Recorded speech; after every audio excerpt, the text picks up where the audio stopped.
Bawang, sibuyas, ang bango.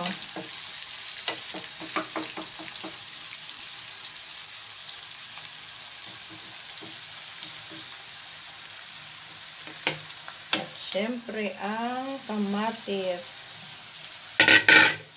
Gusto ko maraming kamatis pag nagluluto ng buro. Yan, hintayin lang natin yan na mag-isa. Yung gusto ko yung natutunaw-tunaw na yung kamatis na luluto na bago ko ilalagay yung buro para nag-oil na siya.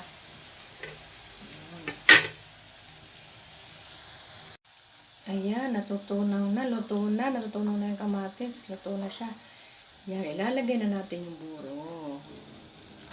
Yun. Tapos, haluin, yan. Ganyan lang muna, hintayin ko siyang matunaw. Galing kasing freezer. Yan. Luto na! Tingnan nyo naman, nag-oil-oil yung mga gilid niya, lumalabas na yung oil. Ang sarap. Mapaparami na naman ang kain natin ito. Buro. Sarap. Binigay ito nung ka-office mate nung asawa ko eh. Sarap! Ngayon ay magpiprito tayo ng talong. Talong ang titerno kong gulay. Tapos nakapag-steam na ako ng okra. Sarap oh. Nag-oil-oil yung gilid oh. Grabe. Eto na. Luto na. Naglagay lang ako ng buro sa maliit na mangkok para sakto lang dyan sa gagawin nating sausawan. Ayan na. Talong with okra. Perfect. Sapat na sa akin tong tanghalian. Mapapawaw na naman tayo nito. Ang sarap. So, huwag na natin patagalin habang mainit pa. Mananghalian na tayo. Wait lang. Sasandok na ako ng rice. Ayan, kain na tayo. Ayan. Parang gusto ko magkamay. Sarap. Kain tayo ng lunch. Yun, no?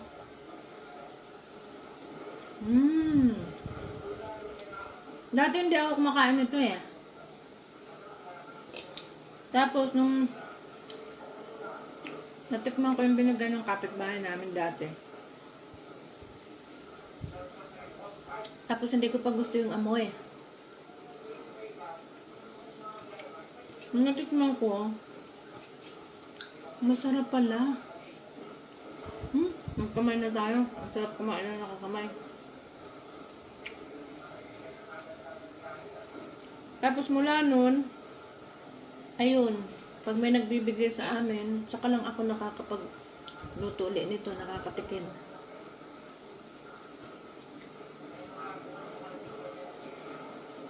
Ang sarap.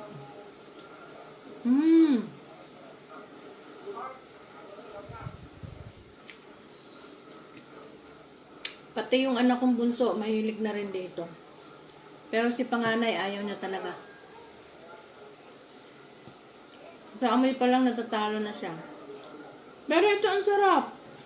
Kahit na niluto ko, wala kang maamoy. Wala kang yung habang ginigisa, wala. Parang iba-iba din eh. Ang alam ko galing ng ano to eh. BBC ha.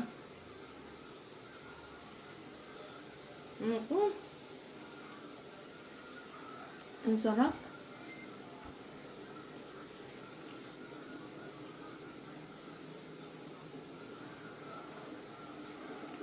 Sigurado mamaya pagdating ng aking asawa, ayan, lalantakan niya naman yan.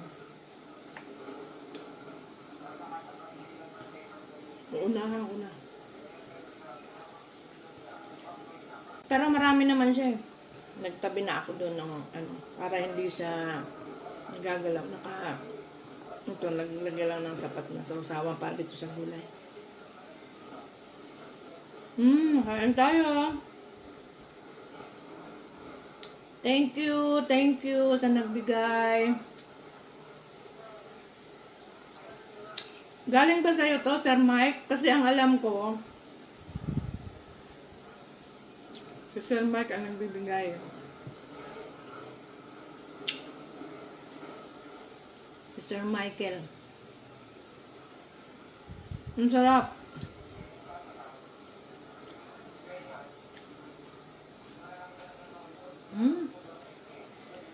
Yung iba ano daw to eh. Diba?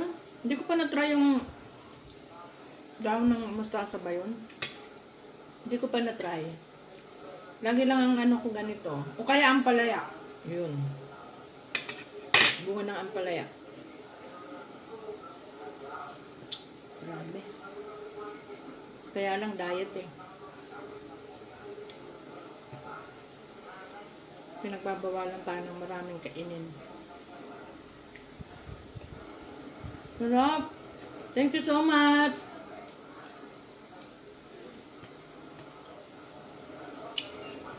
Thank you so much mga mamita.